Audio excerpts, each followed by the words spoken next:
Namo Tassa Bhagavato Arahato Samma Sambuddhassa Namo Tassa Bhagavato Arahato Samma Sambuddhassa Namo Tassa Bhagavato Arahato Samma Sambuddhassa မြတ်စွာဘုရားရှိခိုးပြီးတဲ့နောက်ကျေးဇူးတော်ရှင်အဂမဗန္ဓိတမိုးကုတ်ဆရာတော်ဘုရားကြီးရဲ့ဥပနိဒေယအတိုင်းသိသသုံးပါးသင်္นานတရားများကိုကျေးဇူးပြုပေးပါမယ်ကျေးဇူးပြုခင်ဆရာတော်ဘုရားကြီးအားအဝိဇ္ဇာနှင့်တဏှာရင်ခံဆိုတဲ့လင်္ကာဖြင့်ရွတ်ဖတ်ပူဇော်ကြပါဦးနော်အဝိဇ္ဇာနှင့်တဏှာရင်ခံဥပါဒံခံကြောင့်ယုံနံဘောအပင်မမျိုးမျိုးမအပင်အမြင်မပြဆက်စသည်ဟံခံကြောင့်နာယုတ်ကြောင့်ကံအဘံဘာဖြစ်ပြန်ဤအလျောယမစကြာသသည်များက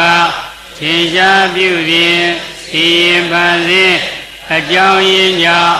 လူနာများစွာအတ္တဝါတို့ဖြစ်လာရမှု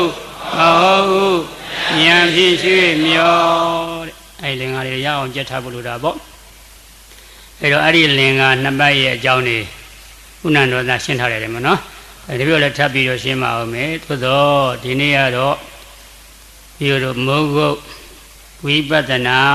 တရားရဲ့မူ6ချက်ကိုဟောပေးမယ်ပေါ့နော်မူ6ချက်ဆိုရင်မိုးကုတ်ရဲ့မူ6ချက်ဆိုရင်မြတ်စွာဘုရားရဲ့တရားတွေပေါ်မှာပါဠိတော်တွေပေါ်မှာအခြေခံပြီးတော့ရေးဆွဲထားတဲ့မူ6ချက်ဖြစ်ပါတယ်အဲဒီမူ6ချက်ကိုဟောမယ်လို့ဆိုတော့နံပါတ်1ကတော့တဲ့ဝိပဿနာတရားအားထုတ်မယ်ဆိုရင်တဲ့နံပါတ်1ကတော့ပညာနဲ့ပရမတ်ကွဲရမယ်ဘာနဲ့ပါကွဲရနံပါတ်1ကပညာနဲ့ပရမတ်ကွဲရဘာနဲ့ပါကွဲရပညာနဲ့ပရမတ်မကွဲဘဲနဲ့ဝိပဿနာတရားအားထုတ်နေလို့ရနိုင်မှာမလားမရနိုင်ဘူးဒါကြောင့်နံပါတ်1ကပညာနဲ့ပရမတ်ကွဲရမယ်နံပါတ်2ကယုံနဲ့နံကွဲရမယ်ဘာနဲ့ပါကွဲရမယ်ယုံနဲ့နံကွဲရမယ်ယုံနာမကွဲဘဲနဲ့အားထုတ်ရင်ရောရပါမလားမရနိုင်ဘူးတဲ့ဒါကြောင့်နံပါတ်2ကယုံနဲ့နံကွဲရမယ်မူနှစ်ချက်ရှိသွားပြီပေါ့နံပါတ်3ကဒိဋ္ဌိကိုသိဉာဏ်နဲ့ခွာပေးရမယ်နံပါတ်3ကဒိဋ္ဌိကိုအသိဉာဏ်နဲ့ခွာပေးရမယ်နံပါတ်3ကဒိဋ္ဌိကိုအသိဉာဏ်နဲ့ခွာပေးရမယ်မူဘယ်နှချက်ပါလဲ3ချက်ပြတ်မေးရတယ်နော်နံပါတ်4ကတော့ခန္ဓာပဋိစ္စသမုပ္ပါနားလည်ရမယ်ဘာနားလည်ရခန္ဓာပဋိစ္စသမုပ္ပါနားလည်ရမယ်နံပါတ်4ကခန္ဓာပဋိစ္စသမုပ္ပါနားလည်ရမယ်မူ4ချက်ရှိသွားပြီပေါ့နံပါတ်5ကတော့ရှုခွင်းရှုခွက်ပါရမယ်နံပါတ်5ကပါတဲ့ရှုခွင်းရှုခွက်ပါရမယ်ရှုပုံရှုနည်းတွေပေါ့နော်ရုပ်ဆိုရင်ဘယ်လိုရှုမယ်ဝိညာဉ်ဆိုရင်ဘယ်လိုရှုမယ်စိတ်ကိုဘယ်လိုရှုမယ်ဒီဟာတွေပေါ့နော်အဲ့ဒါကိုရှုခွင်းရှုခွက်ပါရမယ်ဟုတ်ပြီနံပါတ်6ကတော့သစ္စာဆက်ရမယ်နံပါတ်6ကပါတဲ့သစ္စာဆက်ရမယ်လို့မူအလုံးပေါင်းရင်ဘယ်နှချက်ဟုတ်ပြီဒါရှင်များတို့တတိယဟောတာကြီးလိုက်မလို့နဲ့နော်တတိယရဲ့မေးဖို့မေးနီးဟိုလေ့လာရမှာဟုတ်ပြီပြန်ပြီးတော့မေးရတယ်ဟိုဘက်နဲ့ရှေ့တွန်းဟောသွားရင်ဟုတ်လားရှေ့တွန်းဟောသွားတရားအကုန်နေနိုင်ရမကုန်ဖြစ်နေမယ်အရက်နေရလိမ့်မယ်နော်ဟုတ်ပြီသူလည်းမှတ်မိအောင်သင်နေတာကိုဗျမှတ်မိအောင်သင်တာဆိုအဲ့လိုမေးရတယ်ရွှေဆိုရင်မူဘယ်နှချက်နံပါတ်1ကဟုတ်ပြီယောဂီလိုက်လာအောင်ပေးသားလိုက်အောင်ခေါ်ရတယ်ကိုကရေလျှောက်ပြောနဲ့ကိုကသင်ပေးပြီပြောရတယ်နော်နံပါတ်1ကဘာပါလဲမေယမဏီလည်းမှတ်ထားအောင်ဟုတ်ရသူတို့ဖြေရတန်လိုက်လာမှာပေးသားလိုက်လာမှာဟိုပေးသားကငေးနေအဲ့ဒီဟောကမဟုတ်တော့ဘုန်းကြီးကဒီလိုပြောတယ်ဒီဟောတော့မင်းဟောတာမဟုတ်သေးဘူးတဲ့ဒါဒီမိုးကုတ်တရားဝိပဿနာတရားဟောတာမဟုတ်သေးဘူးဒီပါဠိတော်ဟောတယ်ဇလန်းနေဟောတာကို ပိဋကငြိမ်းနေဆိုရင်မဟောတာမဟုတ်သေးဘူးတဲ့တရားဟောတာပိဋကရွှင်းနေရတယ်တရားရင်ဗာပိဋကအတန်နေမြိုင်းနေမှာတာဖြစ်တာတဲ့ကုတ်ပြီးတော့တွေးချင်ရတွေးဘုန်းကြီးကတော့ဟောချင်ရဟောနားရပုဂ္ဂိုလ်ဟိုတွေးလျှောက်တွေးနေပဲဖြစ်မလဲအဲဒီတော့နံပါတ်2ကပါပါလေသာရီသွားပြီကိုတော့နံပါတ်2ကယုံနဲ့နံကွဲရမယ်ပါကွဲရနံပါတ်3ကဒိဋ္ဌိဝတိဟုတ်ပြီယောဂီတွေမှတ်မိသွားအောင်သင်တာနော်သူတို့ဖြေခိုင်းနံပါတ်4ကတော့ကိုတော့စာရွက်ကြည့်ပြောနေဟုတ်လားမှန်တာပေါ့ဟုတ်ပြီနံပါတ်5ကပါတော့ဟုတ်ပိဋကရွှင်းနေရတယ်ရှင်မသူကတရားနာတာဒီဘုန်းကြီးတရားနာတာဆင်မြင်တော့ဘုန်းကြီးတော့ဒီနေ့နောက်ကြတယ်ဒီဘုန်းကြီးပြမအောင်ဖြစ်လာတာပေါ့တရားနာတဲ့ဘုန်းကြီးကရှင်တော့ကြတော့ငိုက်ငေးနေငိုက်နေအဲကြတော့ဒီဘုန်းကြီးနဲ့တရားနာတာပြင်းနေဆိုရင်နောက်နေ့မပြင်းတော့နဲ့ဖြစ်မှာပေါ့ဟုတ်လားအဲတော့ရှုခွင်းရှုွက်ပရမယ်နံပါတ်5ကနံပါတ်5ရှိသေးတာပေါ့ဟုတ်ပြီနံပါတ်6ကမူ6ချက်ပေါ့နော်ပြောဆိုရင်နံပါတ်1ကစပြောမယ်စပြောတဲ့ခွက်ကန်ရတယ်နော်စပြောမဲ့ခွက်ကို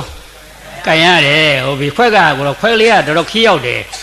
နော်ဘာကြောင့်လဲဆိုဥက္ကဋ္ဌတိဟောတာကြည့်ပါလားဒီမှာသူကလေးကန်တာနဲ့စိတ်ဝင်စားတာပိဋကဘာမဟုတ်ညာဟုတ်လားဟုတ်ပြီစိတ်ဝင်စားတာဟုတ်ပြီနံပါတ်1ကပညာနဲ့ပရမကွဲရမယ်ဝိပဿနာတရားထုတ်ရင်ပညာနဲ့ပရမကွဲရမယ်ဘုရားရှင်ကလည်းပဲပညာဒိဋ္ဌပိတဝါပါဠိလေးပညာဒိဋ္ဌပိတဝါပညာဒိဋ္ဌပိတဝါဝိဝိဒေနအနိစ္စဒိနာအာကာရေနပတ္တိတိဝိပဿနာပညာဒိဋ္ဌပိတဝါဝိဝိဒေနအနေစာဒိနာအာကာရေနပတ္တိတိဝိပဿနာပညာဒိဋ္ဌပိတဝါဝိဝိဒေနအနေစာဒိနာအာကာရေနပတ္တိတိဝိပဿနာနဲ့ပြမယ်ပညာတင်ပညာကိုဟောပညာတင်ပညာကိုတပိတဝါခြံထား၍ဝါဖယ်ထား၍ပညာတင်ပညာကိုတပိတဝါခြံထား၍ဝါဖယ်ထား၍ဝိဝိဒေနထူထူပြပြရှိသောဝိဝိဒေနတောက်ချိုက်ထူထူပြပြရှိသောအထူထူပြပြရှိသောအနိစ္စဒိနာအနိစ္စအစရှိသောနေဇာရိနာနေဇာအစရှိသောအာကာရေနအချင်းရာအဖြင့်အာကာရေနအချင်းရာအဖြင့်ပတ္တိရှုမှတ်တတ်၏ပတ္တိရှုမှတ်တတ်၏ဣတိတသမထို့ကြောင့်ဣတိတသမထို့ကြောင့်ဝိပဿနာမိပြန်ပြောမယ်ပညာတင်ပညာကိုတပိတဝါခြံထား၍ဝါဖေထား၍ဝိဝိရေနထူထူပြပြရှိသောနေဇာရိနာနေဇာစာရှိသောအာဂါရေနာချင်းရာအဖြင့်ပတ္တိရှုမှတ်တတ်၏ဣတိတသမထို့ကြောင့်ဝိပဿနာမိဝိပဿနာလို့ခေါ်တယ်ပေါ့ဝိကိုဝိဝိဒေနပဲနော်နောက်ကပဿနာကိုတော့ပတ္တိတိပေါ့နော်ဟုတ်ပြီအဲ့တော့ဝိပဿနာရှုရင်ပညာကိုဖယ်ထားရမယ်ဘာဖယ်ထားဟုတ်ပြီပရမတ်ကိုရှုရမှာပေါ့ပညာရှုနေရင်မဉ္ဇဉ်ဖွဉ္ဇဉ်နိဗ္ဗာန်မရနိုင်ဘူးရနိုင်မှာမလားရှုရမှာတရားလားပရမတ်လားဒီလိုဆိုရင်ပညာနဲ့ပရမတ်မကွဲပဲနဲ့ဝိပဿနာတရားထုတ်လို့မဉ္ဇဉ်ဖွဉ္ဇဉ်နိဗ္ဗာန်ရနိုင်မှာမလားဒီလိုဆိုရင်ဝိပဿနာတရားထုတ်ခြင်းဘာနဲ့ဘာကွဲရမယ်ဒီလိုဆိုရင်ပညာတဲ့ကိုတို့ကဘုန်းကြီးဆိုသိတာပေါ့ပညာညက်ကသိတယ်ပကပကာရသိစရာတွေများတာပညာပေါ့ဟိုရှင်းရှောက်မပြောနဲ့နော် လိုရင်းပြောတတိတော့လိုရင်းပဲပြောပြတော့လားစာရီလိုလျှောက်ပြောနေရှင်းဖြစ်နေမှာပေါ့ညက်ကသိစရာပကများတာသိစရာများတာပါတော့ပညာသိစရာများတာပါတော့ဟုတ်ပြီပရမတ်ဆိုတာကသိစရာနဲတာပေါ့ပရမတ်ကပါတော့ကဲကိုတော်တို့နားလျောမကဲတပည့်ဥပမာလေးပြောပြမယ်ပေါ့တော်ရမှာရှိတဲ့ကျွန်းမင်းကြီးတွေကိုခုတ်မယ်ပေါ့ကျွန်းမင်းကြီးတွေခုတ်ပြီးတော့အရင်ဖျားတစ်ခွဲဆက်တင်တော့9နှစ်4နှစ်3နှစ်ဒီလိုတွေစိုက်မျိုးစုံထွက်လာမှာပေါ့စိုက်မျိုးစုံထွက်လာတယ်အဲ့ဒီတစားတွေကိုကြောင်းဆောက်ရင်ကြောင်းနဲ့ကြောင်းဆောက်ရင်အိမ်ဆောက်တော့သဝဲလုတ်တော့ကရင်လုတ်တော့ပြီးတော့လုတ်တော့ဟောသိတရားတွေနဲတာများတာလားဟုတ်ပြီ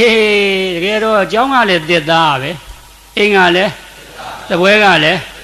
ပြီးတော့ကလည်းဟိုတစ်သားတစ်မျိုးတည်းကိုပဲနာမည်တွေကနဲတာလားများတာလားသိတရားတွေမများဘူးလားသိတရားများတရားလားပညာလားဟုတ်ပြီတစ်သားဆိုတာတစ်မျိုးတည်းမဟုတ်လားတစ်သားဆိုတာကပရမတ်ဘောသိတရားနဲတာပရမတ်သိတရားများတာသဘောပေါက်ရဲ့လားဟုတ်ပြီဒီတိုင်းပဲတဲ့တန်ခိတ္တေနာပြင်စုပါဒံနဲ့ခန္ဓာဒုက္ခလို့ဘုရားကမဟုတ်လားဟုတ်ပြီလောကမှာခန္ဓာ၅ပါးပဲရှိတယ်တဲ့ဘာပဲရှိနိဂုဓမ္မဝိညာဏယောသလာယရဏဖသဝေဒနာ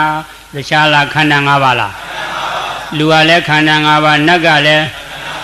ယမကလည်းခွေးကလည်းပဲရောင်ကလေးကလည်းပိုးဟကလည်းပဲဟော32ဘုံမှာခန္ဓာ၅ပါးရှိတာပေါ့အကျယ်ချက်ရင်ခန္ဓာ၅ပါးအချင်းချုံတော့ယုံနဲ့နံပေါ့အကျယ်ချက်ရင်ခန္ဓာ၅ပါးအချင်းချုံရင်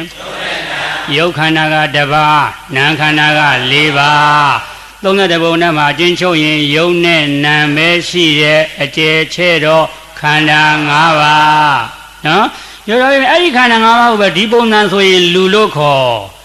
နတ်လို့ခေါ်ယမလို့ခေါ်ခွေးလို့ခေါ်နွားလို့ခေါ်ကြက်လို့ခေါ်ကြောင်လို့ခေါ်လို့နာမည်တွေရှောက်မိထားတာပေါ့နာမည်တွေလူကလည်းခန္ဓာ၅ပါးနတ်ကလည်းယမကလည်းခွေးကလည်းနွားကလည်းရွှဲကလည်းဟုတ်ပြီအဲ့တော့သိစရာတွေနဲတာလားများတာလားသိစရာများတာကပညာလူဆိုတာပညာနတ်ဆိုတာပညာယမဆိုတာပညာခွေးဆိုတာကျွဲဆိုတာခန္ဓာ၅ပါးတရားလားပရမတ်လားဒီတန်းကြတော့လူကလည်းခန္ဓာ၅ပါးနတ်ကလည်းခန္ဓာ၅ပါးမြမလည်းရှင်းတော့ရှင်းရလား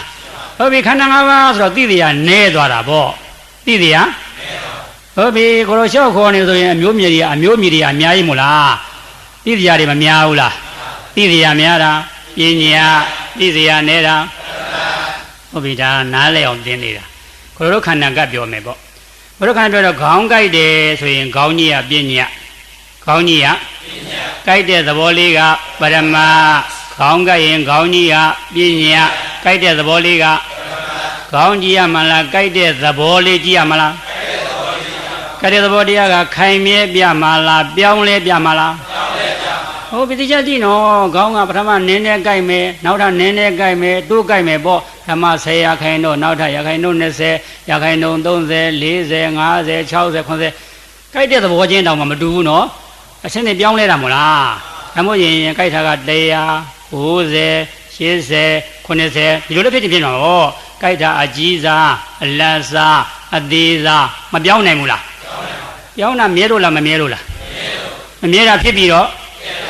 ဟုတ်ပြီဟုတ်တယ်ဝါဘာဝထေနာအာနိစ္စလို့ခေါ်ထားတာမို့လားဒီဆိုရင်ခေါင်းကရင်ခေါင်းကြီးကဘာတော့ပညာကြိုက်တဲ့သဘောလေးကခေါင်းကြီးရမလားကြိုက်တဲ့သဘောကြီးရမလားဟုတ်ပြီကြိုက်တဲ့သဘောတရားကခိုင်မြဲပြမလားဖြစ်ပြီးတော့ပြက်ပြမလားဉာဏ်ကြည့်တခြားမြင်မလားဖြစ်ပြက်မြင်မလားဖြစ်ပြက်မြင်သစ္စာမြင်တာပေါ့ဖြစ်ပြက်မြင်ပါမြင်ဖြစ်ပြသိတော့သစ္စာသိတာပေါ့ဟုတ်ပြီရေဆိုရင်ကိုတို့ခေါင်းကြီးကတော့မပြောင်းဘူးနော်ခေါင်းကြီးကပြောင်းရလားခေါင်းမကြိုက်တော့လည်းခေါင်းကတလောက်ပဲကြိုက်တော့လေဟုတ်ပြီခေါင်းပေါ်မှာမီးပေါ်တဲ့သဘောပြောင်းသွားတာခေါင်းပေါ်မှာမီးပေါ်တဲ့ဘာပြောင်းသွားရှင်းရှင်းရလားကဲခြေထောက်ကညောင်းမယ်ဆိုရင်ခြေထောက်ကြီးကပညာပေါ့ဗျာခြေထောက်ကြီးကပညာ ညောင်းတဲ့သဘောလေးကဟုတ်ပြီပရမတ်ဆိုတာသဘောတရားတက်မို့လားဟောဒီကံမျက်လုံးနဲ့ကြည့်မမြင်အောင်ဘူးမြင်လို့ရရဲ့လားအဆိုင်ခဲရှိရဲ့လားပရမတ်ဆိုတာသဘောတရားတက်လက်နဲ့ကံကြည့်လို့ရရဲ့လားရှင်မြတ်ရဲ့ပတ်ဝန်းကျင်မှာလေရှိတာပေါ့အဲ့ဒီလေကိုလက်နဲ့ကင်သားမှရရဲ့လားမရှိလို့လားရှိတယ်ပြောပါသဘောအနေနဲ့ရှိတာဘယ်လိုရှိတော့လှုပ်ရှားတဲ့သဘောရွေရှားတဲ့သဘောတိုးတဲ့သဘောတွန်းတဲ့သဘောဒီလိုမဟုတ်လား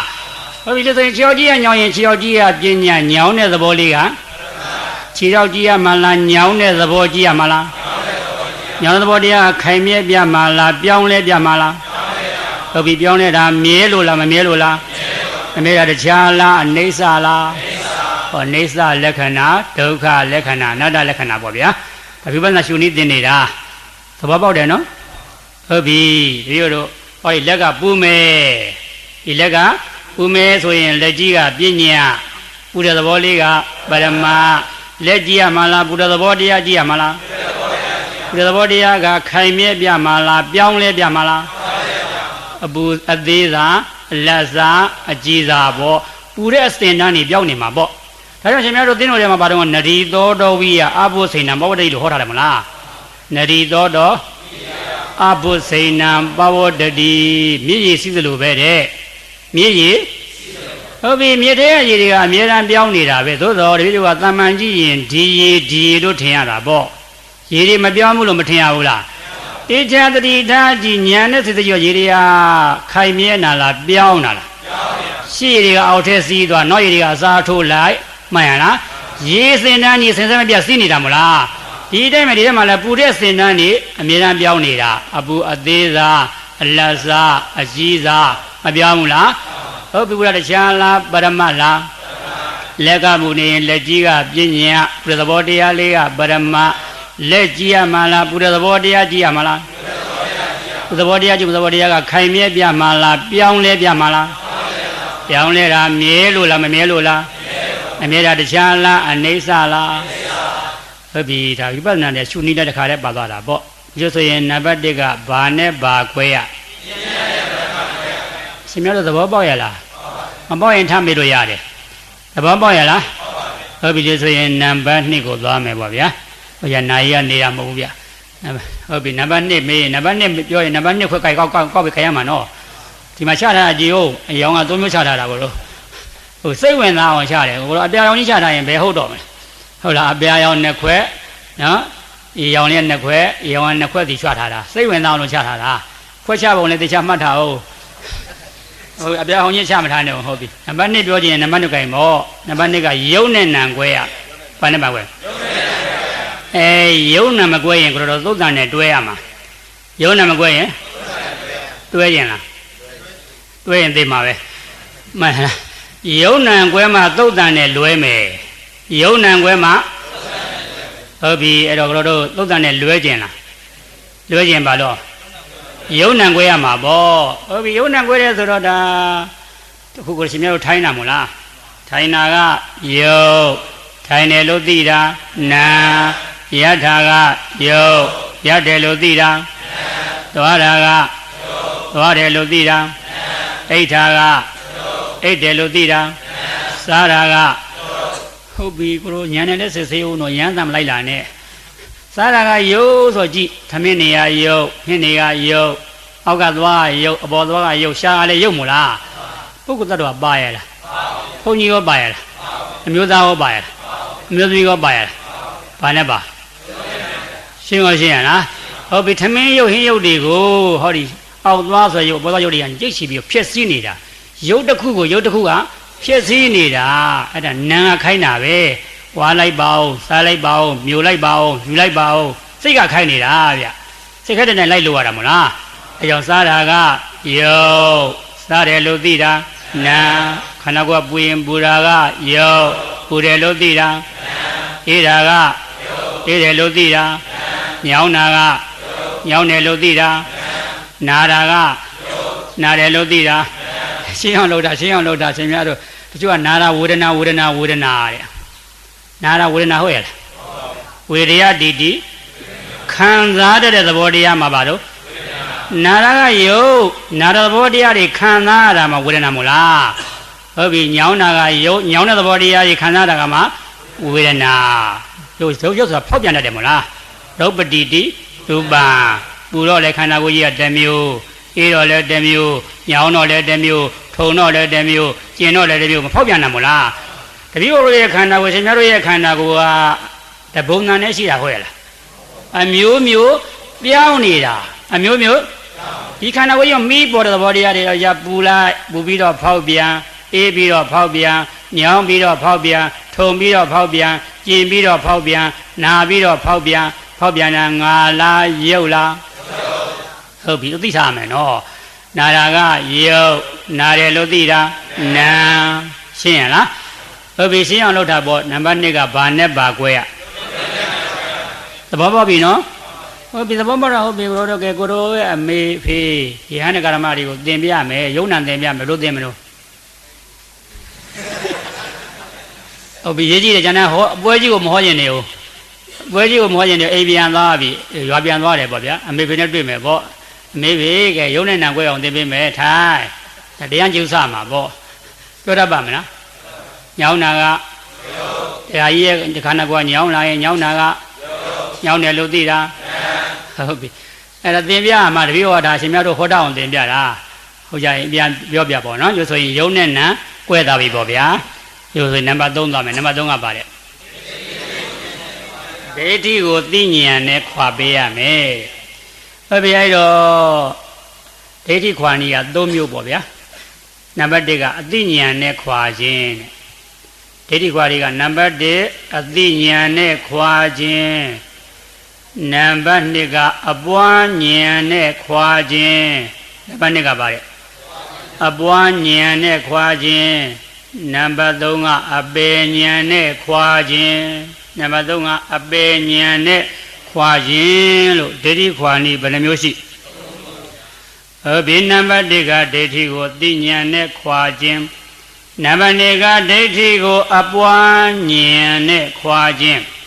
နံပါတ်3ကဒိဋ္ဌိကိုအပေဉာဏ်နဲ့ခွာခြင်းလို့ဒိဋ္ဌိခွာနည်းဘယ်နှမျိုးရှိအသိဉာဏ်နဲ့ခွာခြင်းအပွားဉာဏ်နဲ့ခွာခြင်းအပေဉာဏ်နဲ့ခွာခြင်းလို့ဘယ်နှမျိုးရှိဟုတ်ပြီရှင်များတို့စောကြသမားတွေဆိုရင်ကတော့ဒါထပ်သလင်းနေတွေမှာတက်ဖို့မှာပါပဲထပ်သလင်းတွေမှာပါတာကအရိယာနံအတ္တသဝိအရိယဓမ္မသာအာကောဝိရောရိယဓမ္မေအဝိနိတောသဗ္ဗုရိတနာအတ္တသဝိသောယဓမ္မေအဝိနိတောသဗ္ဗုရိယဓမ္မသာအာကောဝိရောရူပံအတ္တတောသမနုပတ္တိဒီပါဠိတွေ့ဘူးတယ်မလားရူပံယုတ်ကြီးကိုအတ္တတောငါရဲ့လို့သမနုပတ္တိရှုနေတယ်ထင်နေတယ်ယုတ်ငါထင်တာပေါ့တရားလားဒိဋ္ဌိကထာလားအရိယာတွေကိုမဖူးမြော်ရလို့အရိယာတွေကမကျွမ်းကျင်လို့အရိယာတရားနဲ့ဆုံးမမထားတော့ယုတ်ကိုငါထင်တတ်တယ်ဝေဒနာငါထင်တတ်တယ်သင်ညာငါထင်တတ်တယ်သင်္ခါရငါထင်တတ်တယ်ဝိညာဉ်ငါထင်တတ်တယ်လို့ပါရွက်တွေမှာမပါဘူးလားပါတယ်နော်ဟုတ်ပြီအဲ့ဒါဒီလိုကဒါပါဠိထောက်ထားပြတာတတိယလည်းစကြတမ်းတင်လာတာပဲဘယ်သိမလဲဟုတ်လားတတိယကဘာလိုက်ရှာဝက်ကြလိုက်ရှာဘာလိုက်ရှာဝက်ကြလိုက်ရှာတာတော့ထပ်စာလေးနေဆိုတော့သူကဟုတ်လားအတက်ထွက်တို့နော်ဘာတော့စပြီးဝါပြီးလဲတာတို့ဒါရှာရတော့မှာဟုတ်ဗျာအဲတော့တရားရှာရလားဘာရှာဟုတ်ပြီဝက်ကြတွေလိုက်ရှာနေဘယ်လိုမေးလိုက်ရင်ဘယ်လိုဖြေမယ်ဘယ်လိုဖြစ်နေတာဟုတ်ဗျအဲတော့အခုမှဒါအသုံးချရတာဘုရုံးကစာမွေးဖြေလို့စာမွေးဖြေတဲ့ညီသင်လာတာအခုမှပို့ချတာပေါ့နော်အဲတော့အသိဉာဏ်နဲ့ခွာတယ်အသိဉာဏ်နဲ့ခွာတယ်အပွားဉာဏ်နဲ့ခွာတယ်အပညာနဲ့ခွာတယ်လို့သုံးနည်းပေါ့နော်ဒိဋ္ဌိကိုသိဉာဏ်နဲ့မခွာဘဲနဲ့အားထုတ်နေရင်တဲ့ဒုပ္ပလဝိပဿနာဒိဋ္ဌိကိုသိဉာဏ်နဲ့မခွာဘဲနဲ့ဝိပဿနာတရားထုတ်နေရင်ဒုပ္ပလဝိပဿနာဘာဝိပဿနာဒုပ္ပလဆိုတာအာနေတဲ့ဝိပဿနာဘာဝိပဿနာအားတော့ဉာဏ်အားနေတာပေါ့ပါနဲ့တော့ဉာဏ်အားနေတဲ့ဝိပဿနာကုသိုလ်တော့ရတယ်နိဗ္ဗာန်ရနိုင်မှာမလားဟုတ်ပြီအားနေနေတာကိုဒိဋ္ဌိကိုသိဉာဏ်နဲ့မခွာဘဲနဲ့ဝိပဿနာထုတ်ရင်ဒုပ္ပလဝိပဿနာအားနေတဲ့ဝိပဿနာကုသိုလ်တော့ရတယ်နိဗ္ဗာန်ရနိုင်မှာမလားဟုတ်ပြီဒါကြောင့်ဒိဋ္ဌိကိုသိဉာဏ်နဲ့ခွာအားထုတ်ရင်တော့ဘလဝဝိပဿနာဒိဋ္ဌိကိုသိဉာဏ်နဲ့ခွာပြီးမှအားထုတ်ရင်တော့ဘလဝဝိပဿနာ အာကောင်းတဲ့ဝိပဿနာအာကြီးတဲ့ဝိပဿနာကုသိုလ်လည်းရမယ်နိဗ္ဗာန်လည်းရမယ်ပေါ့မှတ်မိပြီနော်မှတ်မိပြီပေါ့နော်ဘုရားရိုက်တော့ဒိဋ္ဌိကိုသိဉာဏ်နဲ့ခွာမယ်တဲ့ဒိဋ္ဌိက3မျိုးရှိတယ်ပေါ့ဒိဋ္ဌိကဘယ်နှမျိုးရှိဟုတ်ပြီသက္ကာယဒိဋ္ဌိသတ္တတဒိဋ္ဌိဥစ္စေရဒိဋ္ဌိတို့ဒိဋ္ဌိဘယ်နှမျိုးသက္ကာယဒိဋ္ဌိသတ္တတဒိဋ္ဌိဥစ္စေရဒိဋ္ဌိတို့ဒိဋ္ဌိဘယ်နှမျိုးဟုတ်ပြီနံပါတ်1ကသက္ကာယဒိဋ္ဌိတဲ့သက္ကာယဒိဋ္ဌိသက္ကာယဆိုတာသက္ကာယထင်ရှားရှိတဲ့တရားကိုသက္ကာယပေါ့ထင်ရှားရှိတဲ့တရားကိုဘာလို့ခေါ်လဲဟုတ်ပြီသက္ကာယဆိုတာထင်ရှားရှိတဲ့တရားထင်ရှားရှိတဲ့တရားထင်ရှားရှိရလို့မသိဘဲနဲ့ထင်ရှားမရှိတဲ့တရားတွေကိုသွားသိနေတာခြားလားဒိဋ္ဌိလားဟုတ်ပြီဆိုရင်တပည့်ကပြောပြမယ်အဲ့ဒါမှခေါ်တဲ့နေရာတော့ခွဲဟောတဲ့နီးပေါင်းဟောတဲ့နီးပြောလို့ရတာပေါ့နော်အဲ့တော့ပေါင်းပြောလိုက်ရအောင်ပထမဆုံးခန္ဓာ၅ပါးဒီသက္ကာယခန္ဓာ၅ပါးကိုဘာလို့ခေါ်လဲခန္ဓာ၅ပါးကိုဘာလို့ခေါ်လဲဟုတ်ပြီအဲ့တော့ခန္ဓာ၅ပါးကိုငါထင်တော့မှန်လားမှားလားမှားတော့သမ္မာဒိဋ္ဌိလားမိစ္ဆာဒိဋ္ဌိလားဆိုရင်ခန္ဓာ၅ပါးကိုငါထင်ခန္ဓာ၅ပါးကသက္ကာယငါထင်တာကမိစ္ဆာဒိဋ္ဌိပေါင်းလိုက်တော့သက္ကာယမိစ္ဆာဒိဋ္ဌိခန္ဓာ၅ပါးကိုငါထင်ခန္ဓာ၅ပါးကသက္ကာယငါထင်တာကမိစ္ဆာဒိဋ္ဌိပေါင်းလိုက်တော့ဟုတ်ပြီမိစ္ဆာဆိုတဲ့ကလုံးလေးကိုဖျောက်ထားတာအဲ့ဒါကြောင့်သက္ကာယဒိဋ္ဌိဖြစ်နေတာအကျယ်ဆိုရင်သက္ကာယမိစ္ဆာဒိဋ္ဌိရှင်းရှင်းရလားဒီလိုဆိုရင်အဲ့တော့ခန္ဓာ၅ပါးကတကယ်ရှိတဲ့တရားငါကတကယ်ရှိရလားမရှိတဲ့တရားကိုတော့တပြည့်တော့အရှိလုံနေတာပေါ့မရှိတဲ့တရားကိုရှိလုံနေမှန်မလားမှားမလားကိုယ်ကပတ်စံမရှိဘဲနဲ့ပတ်စံရှိရလို့ဟန်လုံနေရင်မှန်မလားမှားမလားသဘောပေါက်ရလားဒီလိုဆိုရင်ရှင်မယားတို့သက္ကာယကရှိတဲ့တရားမိစ္ဆာဒိဋ္ဌိကမရှိတဲ့တရားအဲ့တော့ရှိတဲ့တရားပဲရမှာလားမရှိတဲ့တရားပဲရမှာလားဒိဋ္ဌိပဲရမှာနော်ဘာပဲရမှာတော့ဒီဆိုရင်အဲ့ဒါဒိဋ္ဌိကတ်သွားပြီပေါ့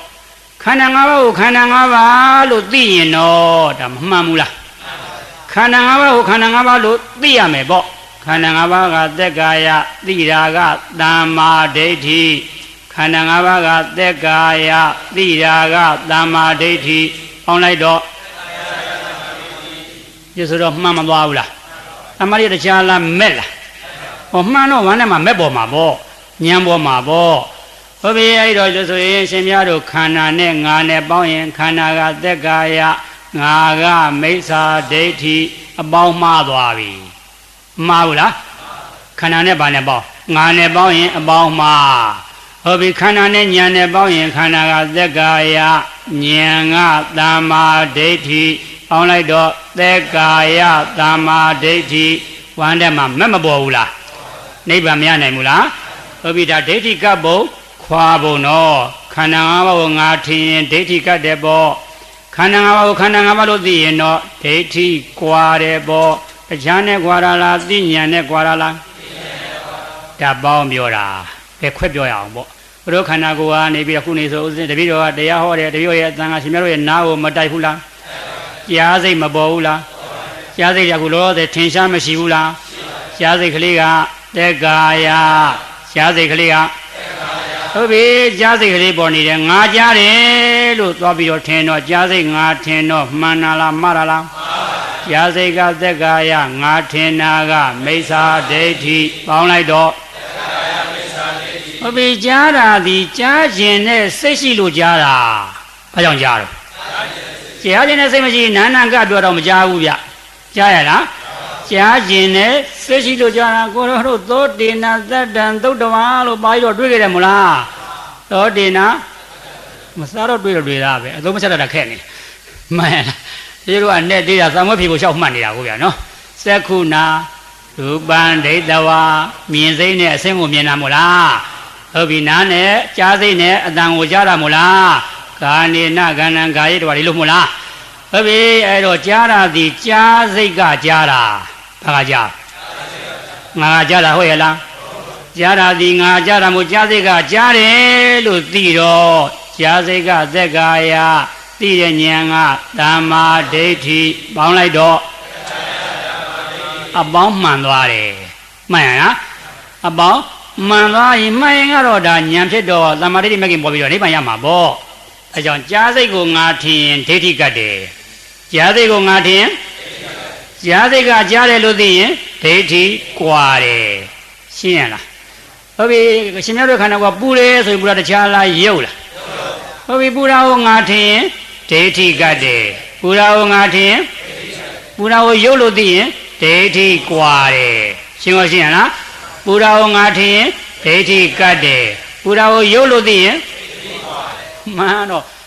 မှားနေတဲ့အတိလေးကိုအတိမှန်သွားအောင်ပြောင်းပေးတာပါပဲအတိမှားနေရင်ဒိဋ္ဌိအတိမှန်သွားရင်ဉာဏ်မဲ့ပေါ်တာပေါ့အတိမှားနေရင်မိစ္ဆာဒိဋ္ဌိမှန်ရလားပေါင်းပြောရင်မိစ္ဆာဒိဋ္ဌိပေါ့အတိမှန်သွားရင်သမ္မာဒိဋ္ဌိရှင်းရလားသဘောပေါက်ရလားဟုတ်ပြီဝေဒနာပြောလိုက်တိုင်းပဲပေါ့ဝေဒနာတခြားလားခံလာတာလားခံလာတာငါလားဝေဒနာလားဟုတ်ပြီအဲ့ဒါကိုငါခံလာနေရတာလို့သွားပြီးတော့ထင်ဝေဒနာငါထင်တော့မှန်လားမှားလားဟောတခြားလားမိစ္ဆာဒိဋ္ဌိလားဟိုဒိဋ္ဌိကပ်သွားတာပေါ့နော်ဟုတ်ပြီလေဆိုရင်ခံစားနေတာဒီငါခံစားတာမဟုတ်ဘူးဟေးဝေဒနာခံစားတယ်လို့သိရင်မှန်သွားပြီဒိဋ္ဌိကွာတယ်အဲ့တော့ခန္ဓာ၅ပါးမှာတပါးချင်းလည်းပဲဒိဋ္ဌိကပ်ပုံခွာပုံဟောတတ်ရမယ်မှန်ရလားပေါင်းပြီးတော့လည်းဟောတတ်ရမယ်မှန်ရလားတမျိုးချင်းလည်းရုပ်နဲ့လည်းဒိဋ္ဌိကပ်ပုံခွာပုံဟောတတ်ရမယ်မှန်ရလားစိတ်နဲ့လည်းဟောတတ်ရမယ်ဝေဒနာနဲ့လည်းခန္ဓာမှာပေါင်းပြီးတော့လည်းပဲရှင်းရှင်းရလား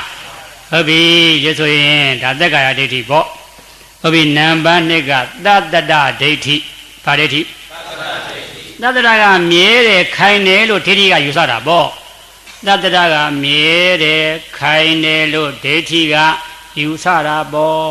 ခန္ဓာ၅ပါးကြီးကမြဲရလားအမြဲတမ်းဖြစ်ပြီးတော့ပြည့်နေမို့လားဟုတ်ပြီပြတ်တာကိုမြင်တော့သတ္တတဒိဋ္ဌိစင်နာပေါ့ပြတ်တာမြင်တော့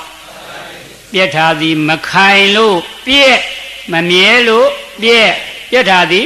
မခိုင်လို့ပြက်မမြဲလို့ပြက်ပြက်ထားကိုမြင်တော့ဗာဒိဋ္ဌိစဉ်အခုကြားစိတ်ကလေးပဲပြုတ်နားမှာပေါ်တယ်မို့လားနားမှာပဲနားမှာမပြက်ဘူးလားသွားကြည့်ရောရှိတာတွေ့မလားမရှိတာတွေ့မလားမရှိတာတွေ့မှမှန်ရှိနေရင်သမထရှိနေရင်မရှိမှဝိပဿနာမရှိတာတွေ့မှမှန်ပေါ့မှန်ရလားဟုတ်ပြီမရှိတာဒီရှိရာကနေမရှိတာမရှိရာနေမရှိတာမဟုတ်ဘူးနော်ရှိရာကနေမရှိတာရှိတုံးကသင်္ခါရမရှိတော့အနိစ္စရှိတုံးကသင်္ခါရမရှိတော့အနိစ္စနေသဝတ္တသင်္ခါရဥပ္ပါဒဘယဓမ္မိနောရှင်းရလားဟုတ်ပြီမရှိရာကနေမရှိတာမဟုတ်ဘူးနော်ရှိရာကနေမရှိတာရှိတုံးကသင်္ခါရမရှိတော့အနေစာသင်္ခါရတွေ့မှအနေစာတွေ့ရမှာပေါ့သင်္ခါရမတွေ့ဘဲနဲ့အနေစာကိုမတွေ့နိုင်ဘူးပေါ့ဒီလိုဆိုရင်ဖြစ်တုံးကသင်္ခါရပြက်သွားတော့အနေစာထပ်ပြီးစိတ်လိုက်မှဆိုရင်ဖြစ်တုံးကသင်္ခါရပြက်သွားတော့ဒါကြောင့်ဥပ္ပါဒဖြစ်ခြင်းပြက်ခြင်းဟုတ်ပြီကိုလိုစာတွေတော့တွေ့သားပဲနော်တတိတော့လည်းစာတော့တွေ့သားတတိတော့မင်္ဂလာဘာအနေစာတော့သင်္ခါရွတ်နေတာလားဟောဒီအသုဘကြရင်ဒါရွတ်ရတယ်လို့ထင်နေတာအသုဘကြရင်တရားဟောတာမဟုတ်တတ်ဘူးဗျာနော်မိုးစရိုက်ဟောတာတဏှာကြီးကြားတယ်ဒီကွဒါလေးကိုပဲနော်နေစာတစ်ချက်သင်္ခါရတစ်ချက်နေစာတစ်ချက်သင်္ခါရတစ်ချက်မှန်တာပဲခန္ဓာကိုယ်ထဲမှာနော်ဖြစ်လိုက်ပြဲလိုက်ဖြစ်လိုက်ပြဲလိုက်ဖြစ်လိုက်ပြဲလိုက်လို့မလားဖြစ်တော့သင်္ခါရပြဲတော့နေစာဖြစ်တော့ပြဲတော့ဟုတ်ပြီအစားထိုးပြီးတော့ဖြစ်လာပြန်တယ်ပြက်သွားပြန်တယ်အစားထိုးဖြစ်လာတယ်ပြက်သွားပြန်တယ်ဒီထဲမှာသင်္ခါရတစ်ချက်အနေစာတစ်ချက်သင်္ခါရတစ်ချက်နေစာတစ်ချက်ဒီလိုနေတာမို့လားရုပ်ပြက်တော့ရုပ်စားထိုးတယ်နာမ်ပြက်တော့စိတ်ပြက်တော့ဝေဒနာပြက်တော့အခုအစားထိုးလို့အသက်ရှင်နေတာဗျအစားမထိုးရင်ဘာဖြစ်မတင်လို့သေမှာအစားမထိုးရင်ဘာလို့ရှင်းရှင်းရလားဟုတ်ပြီဒါကြောင့်ပြက်တာကိုမြင်ဗာဒိဋ္ဌိစဉ်ရှင်းရှင်းရလားမခိုင်လို့ပြဲမမြဲလို့ပြဲနံပါတ်3ကဥစ္စေဒဒိဋ္ဌိဘာဒိဋ္ဌိဥစ္စေဒကပြက်တယ်တောက်တယ်လို့ဒိဋ္ဌိကယူဆတာ ဥစေတာကပြတ်တယ်တောက်တယ်လို့ဒိဋ္ဌိကဘာလို့အဲ့ဒါဘာလို့ဥစေတာဒိဋ္ဌိတဲ့ရုပ်ပြတ်တော့ရုပ်စားထုတ်ပြီးတော့မဖြစ်ဘူးလားနာမ်ပြတ်တော့နာမ်စားထုတ်ပြီးတော့မဖြစ်ဘူးလားစိတ်ပြတ်တော့စိတ်ထားထုတ်ပြီးတော့မဖြစ်ဘူးလားဖြစ်တာမြင်တော့ဥစေတာဒိဋ္ဌိစင်နာပေါ့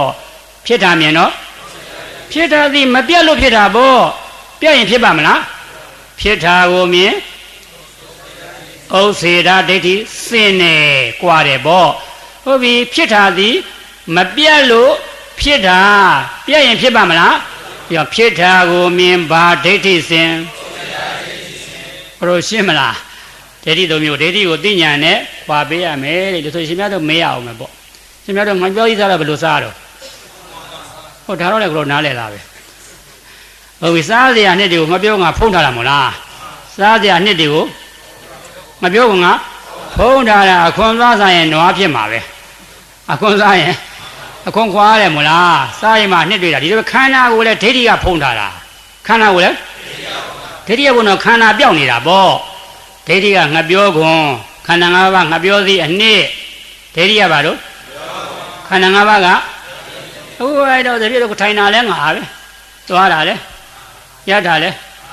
ခန္ဓာပြောက်နေတာတရားဖုံးလားဒိဋ္ဌိကဖုံးတာလားငါတရားလားဒိဋ္ဌိလားအဲ့တော့ထိုင်တာလဲခန္ဓာရတာလဲခန္ဓာသွားတာလဲခန္ဓာစားတာလဲခန္ဓာမြင်တာလဲကြားတာလဲနားတာလဲဟိုတော့မြင်တာလဲငါမြင်တာငါကြားတာလို့လုံနာမလားငါတရားလားဒိဋ္ဌိလားဒိဋ္ဌိကခန္ဓာကိုဖျောက်ထားတယ်ဖုံးထားတယ်ပေါ့ဒိဋ္ဌိကငါပြောသေးရဲ့ငါပြောပြင်ငါပြောသေးရဲ့ဘာလို့အခွန်ခန္ဓာ၅ပါးကဘာလို့အခွန်စားမလားညှက်စားမလားဟောဒါတော့လည်းနားလေတယ်နော်အဲ့တော့ငါပြောကောင်ကဘာနဲ့ခွာလက်နဲ့ခွာတာဘာနဲ့ခွာတော့ခုလည်းပဲလက်နဲ့ခွာမှာပေါ့ညံလက်နဲ့ခွာမှာဘာလက်နဲ့ခွာရှင်းလို့ရှိရလားညံကပြုတ်တာလားသိတာလားသာနာတိသိတတ်တယ်မို့လားဒီလိုဆိုရင်ထိုင်တာကိုငါလို့ထင်ရမှာလားခန္ဓာလို့သိရမှာလားယထာကိုငါလို့ထင်ရမှာလားခန္ဓာလို့သိရမှာလားသိတော့ငါပြောက်မပြောက်ဒိဋ္ဌိမကွာဘူးလားဟုတ်ပြီသဘောပေါက်တော့ပါပြီဗျာသဘောပေါက်ပလားဟုတ်ပြီဒါကတော့ဒီတစ်မျိုးတည်းနဲ့ဟောနေတနာကြီးရတယ်ဒါသင်္นานမို့ဟုတ်လားသုံးမျိုးတော့ပြီးသွားပြီထားကြပါစို့နော်နံပါတ်၄သွားနံပါတ်၄ရပါတယ်ခန္ဓာပရိစ္ဆသမုပ္ပါနားလေရသာနားလေရဟုတ်ပြီစာပရိစ္ဆသမုပ္ပါခန္ဓာပရိစ္ဆသမုပ္ပါလို့နှစ်မျိုးပေါ့နော်ဒီဝိဇ္ဇာပစ္စယသင်္ခါရသင်္ခါရပစ္စယဝိညာဏကဘာလို့စာပရိစ္ဆသမုပ္ပါပါတယ်တော့အခုပြောတာကဘာလို့ဟုတ်ပြီခန္ဓာပရိစ္ဆသမုပ္ပါနားလည်ရမယ်ဆိုတာခန္ဓာပေါ်ပုံပေါ်နီးနားလည်ရင်ခန္ဓာပရိစ္ဆသမုပ္ပါနားလည်တယ်အဲ့ဒါလေးမှတ်ထားအဲ့ဒါအဓိကလိုရင်းမယ်လားခန္ဓာပေါ်ပုံပေါ်နီးနားလည်ရင်ခန္ဓာပရိစ္ဆသမုပ္ပါနားလည်တယ်ခန္ဓာပေါ်ပုံပေါ်နီးနားလည်ရင်ဘာနားလဲဟုတ်ပြီတို့ပါဠိရထားပဲသက္ခုံစရူပေစပဋိစ္စဥပ္ပစ္စတိသက္ခုဝိညာဏဒီလိုမလားဘူးလားဟုတ်ပြီသက္ခုံစမျက်စိကို၎င်းရူပေစအစင်းအာယုန်တို့ကို၎င်းပဋိစ္စဆက်ပြီးတော့သက္ခုဝိညာဏမြင်စိတ်သည်ဥပ္ပစ္စတိဖြစ်ပေါ်ပါတယ်မျက်စိနဲ့ဆင်းနဲ့တိုက်မှမျက်စိနဲ့ဆင်းနဲ့မတိုက်ရင်မြင်စိတ်ပေါ်ရလားမျက်စိနဲ့ဆင်းနဲ့တိုက်မှမြင်စိတ်ပေါ်တယ်မြင်စိတ်ပေါ်တယ်ဆိုတော့တို့စာသမားတွေပေါ့ဗျာမြင်စိတ်တစ်မျိုးတည်းပေါ်နိုင်မှာမလားရှင်မရှင်ပဲဝေဒနာလေးလည်းပါအောင်မှာပဲတင်ညာလေးလည်းဖတ်တာလေးလည်းပေါ့တော့ခန္ဓာ၅ပါးပေါ်တာမလားဘာပေါ်တာတော့ဟုတ်ပြီအဲ့တော့မြင်စိတ်မြင်ခန္ဓာဘာကြောင့်ပေါ်မျက်စိနဲ့ဆင်းနဲ့တိုက်လို့ပေါ်မတိုက်ဖဲနဲ့ပေါ်ရလားမျက်စိနဲ့ဆင်းနဲ့မတိုက်တော့မျက်စိမိတ်ထားကြတော့ပေါ်ပါရဆူတောင်းလည်းမပေါ်ဘူးပေါ်ရလားမြင်ခန္ဓာပေါ်မယ်မြင်စိတ်ရှင်းလို့ရှင်းရလားဒီလိုဆိုရင်မျက်စိနဲ့ဆင်းကအကြောင်းမျက်စိနဲ့ဆင်းကမြင်စိတ်မြင်ခန္ဓာကအကျိုးအကြောင်းကပဋိစ္စအကျိုးကသမုပ္ပါပေါင်းလိုက်တော့မြန်မာလိုပြန်တော့အကြောင်းနဲ့အကျိုးအကြောင်းဖြစ်တဲ့ဟောမျက်စိကလည်းရုပ်မျက်စိကလည်းအဆင်းကလည်းခန္ဓာဖွဲ့ရင်လူပဲခန္ဓာခန္ဓာဖွဲ့ရင်ဒီဆိုရင်အကြောင်းကတခြားလားခန္ဓာလားအကြောင်းကခန္ဓာနော်ဟုတ်ပြီကျိုးဖြစ်တဲ့မြင်စိတ်ကလည်းတခြားလားခန္ဓာလားဝိညာဉ်နဲ့ခန္ဓာရှင်မောရိပဲဆိုရင်တော့နာမခန္ဓာ၄ပါးလုံးပေါ်တော့မှာပေါ့နော်ဟုတ်ပြီဒီလိုဆိုရင်အကြောင်းကလည်းခန္ဓာ အကျိုးကလည်းခန္ဓာ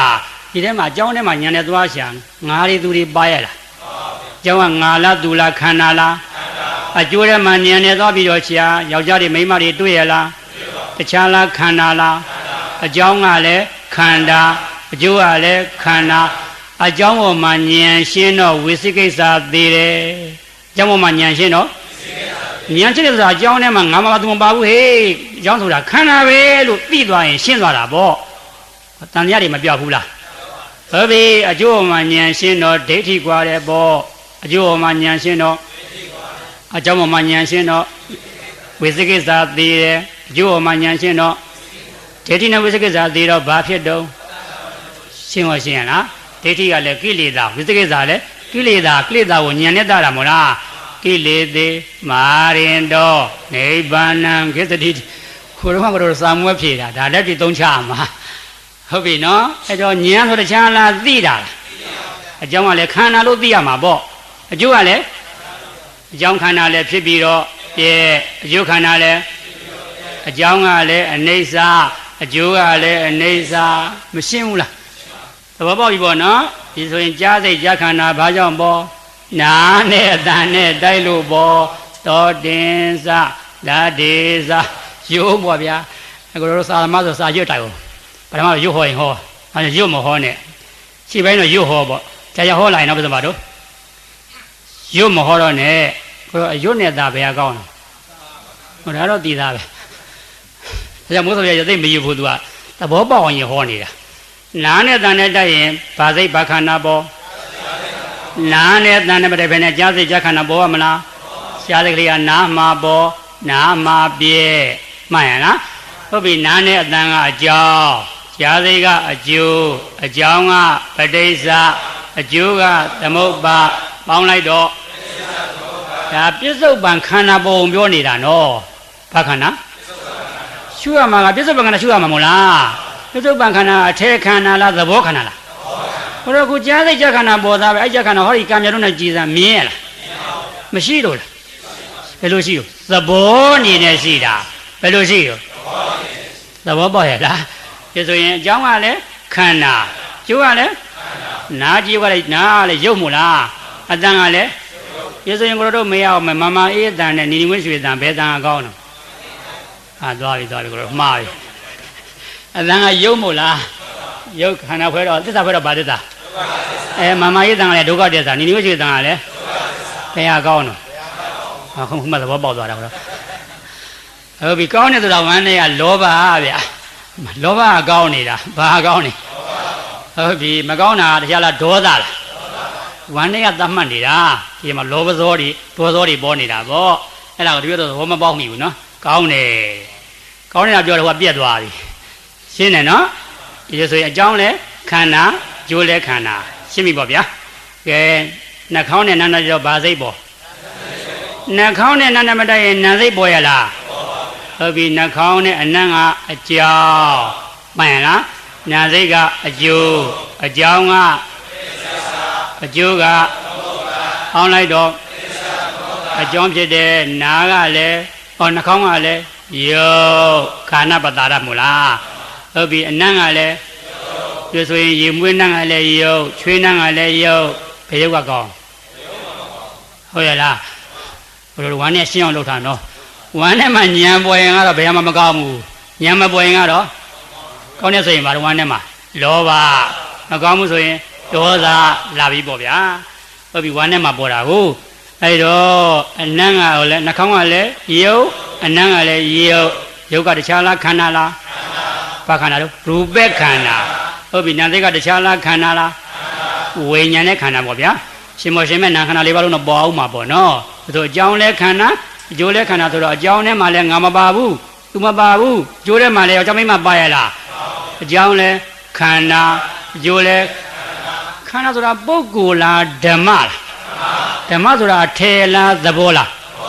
ဓမ္မောတိသဘာဝဓမ္မောတိဟိုရှင်းအောင်လုပ်တာနော်ဘုရားတို့မသိဘူးတပည့်တော်စာရီသင်ထားတာဆိုတော့ရှင်းတာမဟုတ်ဘူးဟိုဓမ္မဆိုတော့ရက်မှတ်ထားတာဟောဓမ္မဆိုတော့ကိုယ်စိတ်ထဲကတော့ဟုတ်လို့ပဲလာမေ့ရင်တော့ရှုပ်သွားပြီ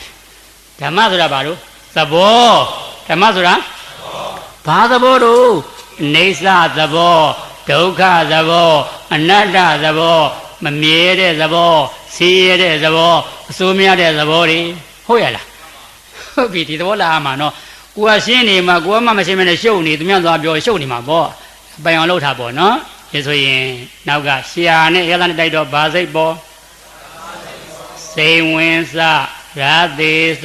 ပဋိစ္စဥပိသတိဇိန်ဝါဝိညာဏဒီလိုမို့လား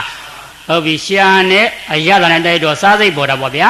ရှာနဲ့ရတာကအကြောင်းရှာနဲ့ရတာကစားစိတ်ကအကြောင်းကအကျိုးကဟုတ်ပြီကိုတို့ဒါရှင်းပြနာတပည့်တော်လည်းဒီပါဠိတွေရတယ်ဒီချိန်တုန်းက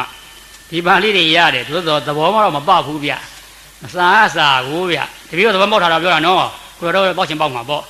တပည့်တော်သဘောပေါက်ခဲ့တာနော်စာပေါ်မှာတောင်းတင်းနေတာဟုတ်ညာသာဖြင့်ဝိဇ္ဇာပစ္စယသင်္ခါရပစ္စယဒီပါဠိယူမှာပြိဿမောတပည့်တော်ထင်းနေတာဟုတ်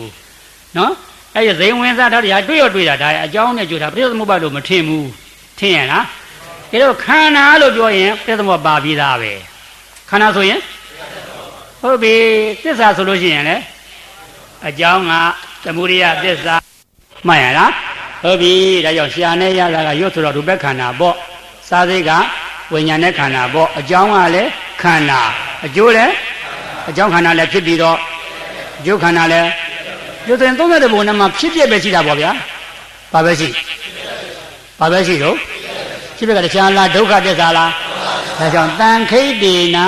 ယေစုပါဏကနာဒုက္ခနာမင်းတို့အချင်းချင်းဟောလိုက်မယ်ကွာရှောက်ရှုပ်နေလူတွေနောက်တွေရှုပ်နေတယ်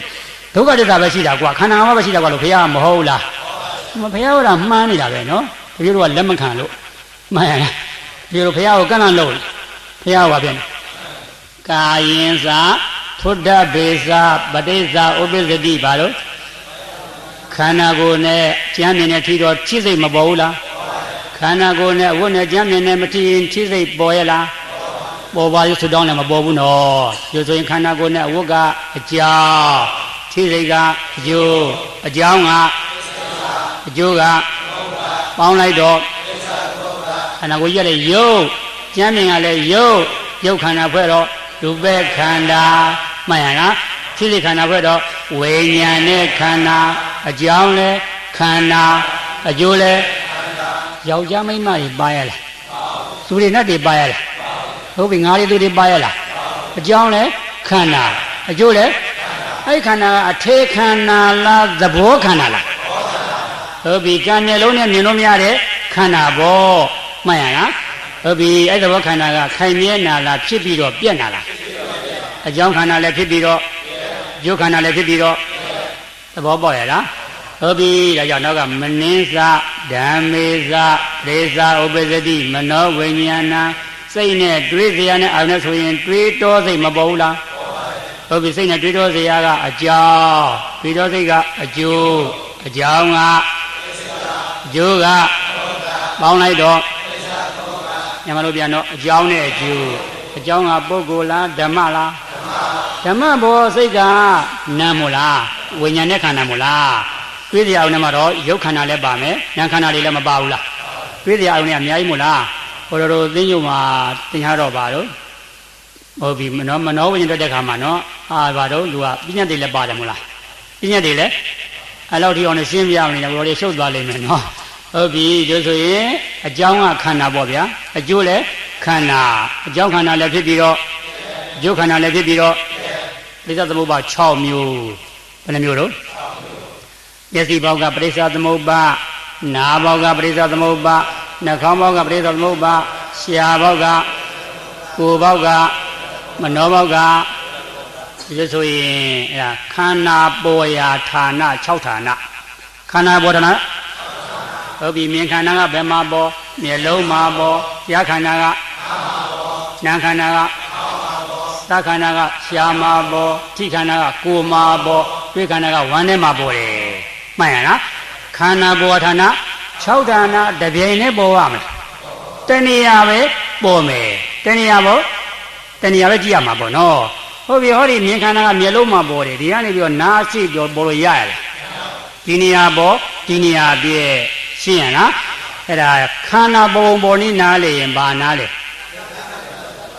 ရှင်းရလားအခုတော့လောဆယ်ကတော့ဘာခန္ဓာပေါ် ကြားခန္ဓာပေါ်ဘာခန္ဓာပေါ်အဲ့ခန္ဓာလေးတတိထားပြီးတော့ဉာဏ်ကြည့်တဲ့စာမှာအဲ့ကြားခန္ဓာခိုင်မြဲနာလားဖြစ်ပြီးတော့ပြက်သွားတာလားဒီတခြားမြင်မှလားဖြစ်ပြမြင်မှလားဟောဖြစ်ပြမြင်ဖြစ်ပြကဘာပစ္စသိတဲ့မြင်တဲ့ဉာဏ်ကဟောစောစောကဒုက္ခနဲ့သမုဒယတွဲနေတာဗျခုတော့လမ်းကြောင်းလွဲသွားပြီဒုက္ခနဲ့မဂ္ဂတစ္ဆာတွဲသွားပြီမဂ္ဂတခြားလားလမ်းလားနိဗ္ဗာန်သွားတယ်လမ်းရှင်းပါရှင်းလားဘယ်တော့နိဗ္ဗာန်သွားတဲ့လမ်းမလို့ရောက်နေပြီစုံရနေမရောက်ဘူးဆက်သွားမှရောက်မှာပေါ့ဒီလိုဆိုရင်နံပါတ်၄ကပါတဲ့မဟုတ်ဘူး၄ရှိသေးတာနော်ခန္ဓာပရိစ္ဆသမုပ္ပါနားလည်ရမယ်ဆိုတာဘာပြောတာတော့ခန္ဓာပေါ်ပုံပေါ်နီးနားလည်ရင်ခန္ဓာပရိစ္ဆသမုပ္ပါနားလည်တယ်မြင်ခန္ဓာဘာကြောင့်ပေါ်မျက်စိနဲ့ဆင်းတဲ့လို့ပေါ်ကြားခန္ဓာဘာကြောင့်ပေါ်နာမ်ခန္ဓာဘာကြောင့်ပေါ်သာခန္ဓာဘာကြောင့်ပေါ်ရတာလည်းလို့ပေါ်ထိခန္ဓာဘာကြောင့်ပေါ်ဟုတ်တွေးခန္ဓာဘာကြောင့်ပေါ်စိတ်နဲ့တွေးတောစရာအာယုန်နဲ့တိုက်လို့ပေါ်6မျိုးပေါ့နော်ဒီဆိုရင်နံပါတ်5သွားမယ်နံပါတ်5ကရှုခွင်းရှုွက်ပါရပါရဟုတ်ပြီရှုခွင်းကဆိုတော့ခန္ဓာကတော့5ပါးပါဗျာသူပဲခန္ဓာဝေနဲ့ခန္ဓာသင်္ညေခန္ဓာသင်္ခါရခန္ဓာဝိညာဉ်နဲ့ခန္ဓာလို့ခန္ဓာ5ပါးမို့လားတတိပဋ္ဌာန်ကြတော့4ပါးကာယ ानु ပဒနာတတိပဋ္ဌာန်ဝေဒနာ ानु ပဒနာတတိပဋ္ဌာန်ဣဒာ ानु ပဒနာတတိပဋ္ဌာန်လို့တတိပဋ္ဌာန်ဘယ်နှမျိုးဟုတ်ပြီအဲ့တော့တတိပဋ္ဌာန်၄မျိုးတဲ့နံပါတ်1ကတော့ကာယ ानु ပဒနာတတိပဋ္ဌာန်ပြောမယ်ပေါ့ဗျာကာယဆိုတာကာယေတိရူပကာယေလို့ဖွင့်တယ်မို့လားဟုတ်ပြီအဲ့တော့ကာယရဒီခန္ဓာကိုယ်ကြီးပြောတာမဟုတ်ဘူးနော်ရုပ်အပေါင်းတွေပြောတာဘာတောင်းနေလို့ဒီခန္ဓာကိုယ်ရုပ်တွေစုပေါင်းထားတာကိုဗျဒီထဲမှာမာတဲ့ရုပ်လည်းရှိတယ်ပြောတဲ့ရုပ်လည်းရှိတယ်ပူတဲ့ရုပ်လည်းရှိတယ်အဲ့ဒီရုပ်လည်းရှိတယ်မို့လားရုပ်စည်းတဲ့ရုပ်ဖွဲ့စည်းတဲ့ရုပ်တွေမရှိဘူးလားလှုပ်ရှားတဲ့ရုပ်တောင်းတဲ့ရုပ်တင်းတဲ့ရုပ်တွေရှိတယ်မို့လားဟုတ်ပြီအဲ့တော့ကာယ ानु ပဒနာတတိပဋ္ဌာန်ကာယဆိုတာရုပ်အပေါင်းတွေတော်တော်လည်းပေါ်တဲ့ရုပ်ပေါင်းတွေကိုအနုကအမြဲတမ်းပဒနာဉာဏ်နဲ့မြင်အောင်ကြည့်နေတာကိုပဲကာယ ानु ပဒနာတတိပဋ္ဌာန်ကာယကလောလောဆယ်ပေါ်တဲ့ရုပ်တွေကိုအနုကပါတော့အမြဲတမ်းပဒနာကဉာဏ်နဲ့မြင်အောင်ကြည့်နေတာကိုပဲရှုနေတာကိုပဲပါတော့ရှင်းရလားဒီဆိုရင်ရုပ်တစ်မျိုးနဲ့ရှုနေတယ်ဆိုတော့ခန္ဓာ၅ပါးကတပြိုင်တည်းဖြစ်တပြိုင်တည်းပြတ်တယ်မို့လားခန္ဓာ၅ပါးကဖြစ်တူပြည့်တူဆိုတော့သူကခန္ဓာ၅ပါးနဲ့ရုပ်ခန္ဓာဒီဘက်ခန္ဓာတစ်မျိုးတည်းခွဲရှုနေတာပေါ့ဒီဘက်ခန္ဓာတစ်မျိုးတည်းပါတော့ခွဲရှုနေတာနော်အဲ့တော့ရုပ်ရှုမယ်လို့ဆိုရင်ဘာစရှုမလဲဆိုတော့အင်ရှင်ရုပ်ကစရှုဘာစရှုထွက်လေကရုပ်ဝင်လေကရုပ်ဝါရောရုပ်ပေါ့လေရုပ်ပေါ့တိုးတဲ့ရုပ်တွန်းတဲ့ရုပ်ပေါ့မှန်လားအင်ရှင်ရုပ်ကစရှုထွက်လေရုပ်ဖြစ်ပြီးတော့ပြဲဝင်လေရုပ်ဖြစ်ပြီးတော့ပါးစပ်နဲ့ဆိုရင်တော့မဟုတ်ဘူးနော်စိတ်နဲ့မှနဲ့သူ့လေရုပ်တွေသူကသူဖြစ်ပြီးတော့ပြည့်ညာကိုကညံစိတ်ညံတယ်တော့ကြည့်ရုံပဲကြည့်ပြီးကြည့်ရုံပဲကြည့်တခြားမြင်မှလားပြောင်းနေတာမြင်မှလားပြောင်းနေတာမြဲလို့လားမမြဲလို့လားမြဲတခြားလားအိဋ္ဌသဘောပေါက်ပြီပေါ့နော်ဟုတ်ပြီလို့ဆိုရင်ထွက်လေရုပ်ဖြစ်ပြီးတော့ပြဲဝင်လေရုပ်ဖြစ်ပြီးတော့အဲ့ဒါဘာရှုရတော့အင်ရှင်ရုပ်ကိုရှုနေတာဘာရှုရတော့ထွက်လေဝင်လေမရှိသေသွားမှာပေါ့ဟုတ်ပြီလို့ရှုနေကနေပြီးတော့6ကညောင်းမယ်ညောင်းတဲ့တခြားလားရုပ်လားအမြဲတမ်းညောင်းရလားတခါတရံမှညောင်းတော့တခါတရံမှလာတဲ့ဧည့်သည်နဲ့မတူလားဟုတ်ပြီသူကညောင်းတဲ့ရုပ်ကဧည့်သည်ရုပ်ပေါ့ဧည့်သည်လာရင်အရှင်ထားခဲ့တော့ဧည့်သည်ဦးစားပေးရှုညောင်းတဲ့ရုပ်ကိုဖြစ်ပြရှုညောင်းတဲ့ရုပ်ကိုပါးစပ်နဲ့ဆိုရမှာမဟုတ်ဘူးနော်စိတ်နဲ့မှမဟုတ်ဘူးနော်ညောင်းတဲ့ရုပ်လေးတွေဖြစ်ပြီးတော့ပြက်ပြသွားတာကိုဉာဏ်စိတ်ဉာဏ်မျက်လုံးနဲ့ကြည့်ရှုပေးရမှာညောင်းတဲ့ရုပ်လေးတွေဖြစ်ပြီးတော့ပြက်ပြသွားတော့ဘာလို့ဉာဏ်စိတ်ဉာဏ်မျက်လုံးနဲ့ကြည့်ရှုပေးရမှာညောင်းတဲ့ရုပ်ကိုဖြတ်သွားလိုက်တော့ဘာလို့ဖြစ်ပြရှုအဲ့ဒါစကားဖြတ်ပြောတာအသေးသေးကတော့ညောင်းတဲ့ရုပ်လေးတွေဖြစ်ပြီးတော့ပြက်ပြသွားတာကိုဘာလို့ဉာဏ်စိတ်ဉာဏ်မျက်လုံးနဲ့ကြည့်ရှုပေးရမှာကြည့်ရှုနေချားမြင်မလားဖြစ်ပြမြင်မလားဖြစ်ပြမြင်တော့သစ္စာမြင်တယ်ဖြစ်ပြသိတော့သာတာဒီသစ္စာနိဘုဒ္ဓတိတိပါတဲ့ဘုရားတော်သစ္စာသိလို့ဘုရားပြတ်တာမို့လားဘုရားဆိုတာသစ္စာသိတာပဲမို့လားသစ္စာသိတဲ့ဉာဏ်ကိုဘုရားဉာဏ်ဘုရားကိုယ်ွယ်တာပေါ့နော်ဟုတ်ပြီဒီဆိုရင်ရှင်းပြီမညောင်းတော့ဘူးလို့ဆိုရင်ဧည့်သည်ပြန်သွားပြီမညောင်းရင်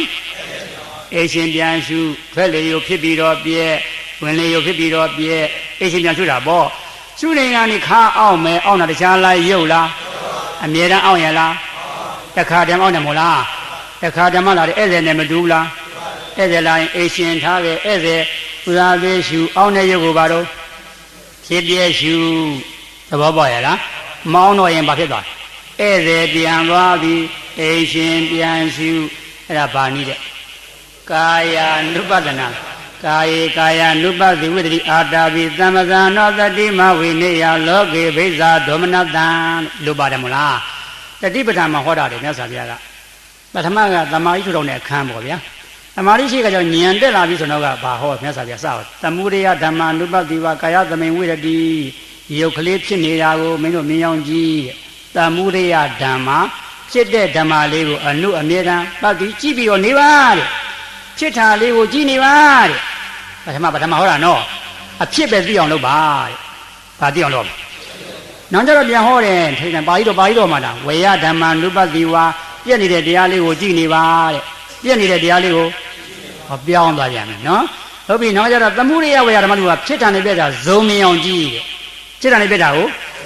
မြတ်စွာဘုရားကဉာဏ်အတက်ကြဟောနေတာပထမတော့ကွာတဲ့ခုခန္ဓာကောင်မှာပူတာဖြစ်နေပူတယ်လို့ပဲသိပေါ့ပူတာဖြစ်နေအဲ့ဒီမှန်ရလားမှန်တယ်ပေါ့ဟုတ်ပြီပူတာကိုသိတာမမှန်ဘူးလားပူတာကိုအေးတယ်လို့သွားသိရင်တော့မှားပြီဟုတ်ပြီပူတာကိုပူတယ်လို့သိပူတာကိုရုပ်လို့သိပူတဲ့ရုပ်ကိုဓမ္မလို့သိပူတဲ့ရုပ်ဓမ္မဖြစ်ပြီးတော့ပြည့်နာကိုဉာဏ်နဲ့ကြည့်ဖြစ်ပြီးတော့ပြည့်တဲ့ဘုဒ္ဓမာကြီးဒီဒုက္ခသစ္စာပဲလို့သိငါးဉာဏ်သဉာဏ်နော်ပူတာကိုပူတယ်လို့သိပူတာကိုရုပ်လို့သိပူတဲ့ရုပ်ကိုဓမ္မလို့သိပူတဲ့ရုပ်ဓမ္မဖြစ်ပြီးတော့ပြည့်နာကိုဉာဏ်နဲ့ကြည့်ဖြစ်ပြီးတော့ပြည့်တဲ့ပူတဲ့ရုပ်ဓမ္မကြီးဒီဒုက္ခသစ္စာပဲလို့သိဘယ်နှဉာဏ်နော်ဟုတ်ပြီမြတ်စွာဘုရားကဉာဏ်တက်လိုက်ဟောတာနော်ပထမတော့ဖြစ်တာလေးကိုသိမှန်ကြပါတော့ပြက်တာလေးကိုသိဉာဏ်တက်လာပြီနော်ဖြစ်တာပြက်တာနဲ့ဇုံမြင်အောင်ကြည့်ပါဠိတော်မှာမလာဘူးလားဟုတ်ပြီကိုတို့ပါဠိတော်လည်းပြန်ကြည့်ဦးနော်ဒါပါတော့ရုပ်ရှုခွက်ကာယ ानु ပဒနာတတိပဋ္ဌာန်ပါတယ်တော့ဟုတ်ပြီနောက်ကဝေဒနာ ानु ပဒနာတတိပဋ္ဌာန်ဟောမယ်ပေါ့ဗျာဒါခွဲရှုနေတာပေါ့ဝေဒနာဆိုတော့ဝေဒယတိတိပါတဲ့ခန္ဓာတခြားလားဝေဒနာလားဘုရားကယုတ်သဘောတရားခံစားရင်ဝေဒနာဣဒာကယုတ်ဣဒသဘောတရားခံစားရင်ညောင်းနာကယုတ်ညောင်းတဲ့သဘောတရားခံစားရင်ဟုတ်ပြီဒါဆိုရင်ဝေဒနာရှုရင်ဝေဒနာခန္ဓာတစ်မျိုးလေးပဲရှုမှာနော်ဒါဆိုရင်ကြံတဲ့နာမ်ခန္ဓာသုံးပါးကြံမယ်ယုတ်ခန္ဓာလည်းကြံမှာပေါ့ခန္ဓာ၅ပါးကဖြစ်အတူပြည့်တူတပေါင်းနဲ့ဖြစ်တောင်းနဲ့ပြည့်တပြိုင်နဲ့ဖြစ်တပြိုင်နဲ့ဝေဒနာတစ်မျိုးလေးတော့ခွဲရှုတော့မှာရှုရင်အိမ်ရှင်စရှုသက်ရှိရတာကောင်းတဲ့ခံစားမှုဒုက္ခဝေဒနာလည်းဖြစ်ပြီးတော့ပြည့်သက်ရှိရတာမကောင်းတဲ့ခံစားမှုဒုက္ခဝေဒနာလည်းဖြစ်ပြီးတော့သက်ရှိရကောင်းတာလည်းမဟုတ်မကောင်းတာလည်းဥပ္ပခဝေဒနာလည်းဖြစ်ပြီးတော့ဒီမှာပဲရှုရမှာပဲသက်ရှိရတာကောင်းတယ်ဆိုရင်ဘာဝေဒနာဒုက္ခဝေဒနာသက်ရှိရတာမောဆိုကြောက်တယ်ဆိုရင်ဘာလို့ဒုက္ခကောင်းတာလည်းမကောင်းတာလည်းဆိုရင်ကောင်းတဲ့ခံစားမှုလည်းဖြစ်ပြီးတော့မကောင်းတဲ့ခံစားမှုလည်းကောင်းမကောင်းခံစားမှုလည်းအဲ့ဒါဘာရှုရအိမ်ရှင်ဝေဒနာရှုနေတာဘာရှုရတော့အဲ့လိုရရင်6ကကျင်းမယ်တဲ့ကျင်းတဲ့ခံစားမှုတွေမပေါ်ဘူးလားသူကတရားလားဧည့်သည်လားဧည့်သည်လားအိမ်ရှင်ထားခဲ့တော့ဧည့်သည်ဥစ္စာပဲရှုကျင်းတဲ့ခံစားမှုကိုဖြစ်ပြရှုကျင်းတဲ့ခံစားမှုကိုကျင်းတဲ့ခံစားမှုပေါ်တော့ဘူးဆိုရင်ဧည့်သည်ပြန်သွားပြီးအိမ်ရှင်ပြန်ရှုရှင်းရရှင်းရလားဟုတ်ပြီဒါပါတော့ဝေဒနာရှုွက်ဘာရှုွက်သဘောပေါက်ရလားဟုတ်ပြီလို့ဆိုရင်နှစ်ခုပြီးသားယူပါဗျာဟုတ်ပြီနံပါတ်3ကပါတယ်စိတ်ဓာ ानु ပဒနာတတိပဋ္ဌာန်ပါတယ်လို့ဝေဒနာကလောလောပေါ်တဲ့ဝေဒနာရှုရမှာနော်စိတ်ဓာလောလောပေါ်တဲ့စိတ်ကိုတဲ့အနုကအမြဲတမ်းပဒနာဉာဏ်နဲ့မြင်အောင်ကြည့်နေတာကိုပဲစိတ်ဓာ ानु ပဒနာတတိပဋ္ဌာန်ပေါ့စိတ်ဓာကလောလောစေပေါ်တဲ့စိတ်ကိုအနုကအမြဲတမ်းပဒနာဉာဏ်နဲ့မြင်အောင်ကြည့်နေတာကိုဘာလို့ရဆိုရင်စိတ်ရှုရင်အရှင်စိတ်ကစရှုလေကိုထုတ်တဲ့စိတ်ဖြစ်ပြီးတော့ပြဲဒီကိုပြန်သွင်းတဲ့စိတ်ဖြစ်ပြီးတော့ပြဲအဲ့ဒါဘာရှုအရှင်စိတ်ကိုရှုနေတာအဲ့လိုဆိုရင်ကြားစိတ်ပေါ်မယ်ဘာစိတ်ပေါ်မယ်ကြားစိတ်ကအမြဲတမ်းပေါ်ရလား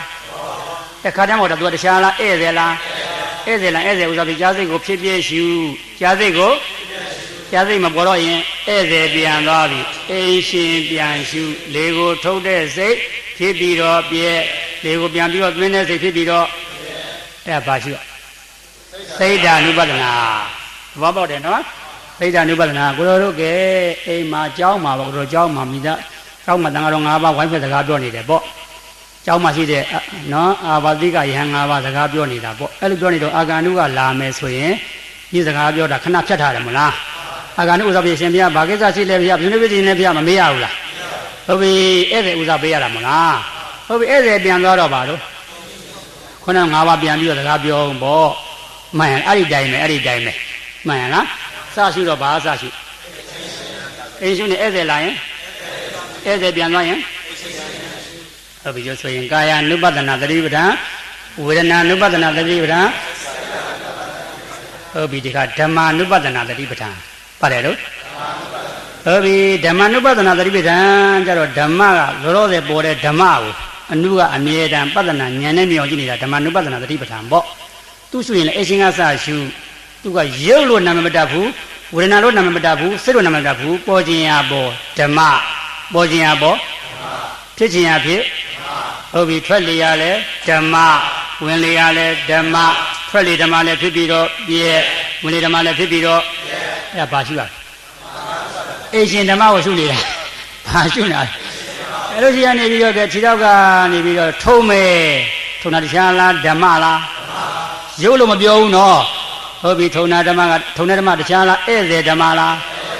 ထုံတဲ့ဓမ္မလည်းဖြစ်ပြီးတော့ပြည့်မထုံတော့ဘူးဆိုရင်ဧည့်သည်ဓမ္မပြန်သွားပြီအိမ်ရှင်ပြန်ရှုထွက်လေဓမ္မဖြစ်ပြီးတော့ဝင်လေဓမ္မဖြစ်ပြီးတော့သဘောပေါက်ပါလားဟုတ်ပြီလေဆိုရင်သတိပဋ္ဌာန်လေးမျိုးမှာတဲ့ကာယ ानु ပဒနာသတိပဋ္ဌာန်ဒီခန္ဓာ၅ပါးတွင်ရူပခန္ဓာတစ်မျိုးတည်းခွဲရှုတာဝိညာဉ်ခန္ဓာလည်းပဲဝိညာဉ်တစ်မျိုးတည်းခွဲရှုတာစိတ်ဓာတ် ानु ပဒနာလည်းခွဲရှုတာပေါ့ခွဲရှုတဲ့နည်း၃နည်းပေါ့ဝိပဿနာရှုနည်းက2မျိုးရှိတယ်ပေါ့ခွဲရှုတဲ့နည်းနဲ့ပေါင်းရှုတဲ့နည်းဝိပဿနာရှုနည်းကဘယ်နှမျိုးရှိဘာနဲ့ပါကာယ ानु ပဒနာသတိပဋ္ဌာန်ကခွဲရှုတာဝေဒနာကလည်းစိတ်ဓာတ် ानु ပဒနာဓမ္မ ानु ပဒနာတော့ပေါင်းရှုတာယုတ်ကလည်းဓမ္မဝေဒနာကလည်းဓမ္မစိတ်ကလည်းဓမ္မအကုန်ပါသွားတာမှန်ရလားဓမ္မ ानु ပဒနာအကောင်းဆုံးပေါ့ခန္ဓာကိုယ်မှာဖြစ်ခြင်းအဖြစ်ဓမ္မပေါ်ခြင်းအပေါ်လွဲသေးလားအကောင်းဆုံးဒီမမှန်နိုင်တဲ့ဒီပေါ့ကျန်တာကမှားနိုင်တယ်နော်အဲကြောင့်ဝိပဿနာရှုနည်း2မျိုးခွဲရှုတဲ့နည်းနဲ့ဘယ်လိုဟင်းပေါင်းအိုးရှိမယ်ပေါ့ဟင်းပေါင်းနဲ့မှဝက်သားလည်းပါမယ်ကျက်သားပတ်လည်းပါမယ်မှန်လားခရမ်းသီးလည်းပါမှာပေါ့နော်ဘယ်လိုကျက်သားပတ်ရွေးဆဲနေရင်အချိန်ကြာမယ်မှန်လားအချိန်မကြာဘူးလားပါခြင်းပါခတ်လိုက်ရင်တော့ဒီတိုင်းမှာခန္ဓာကဒီတပြိုင်နဲ့ပေါ်နေတာကို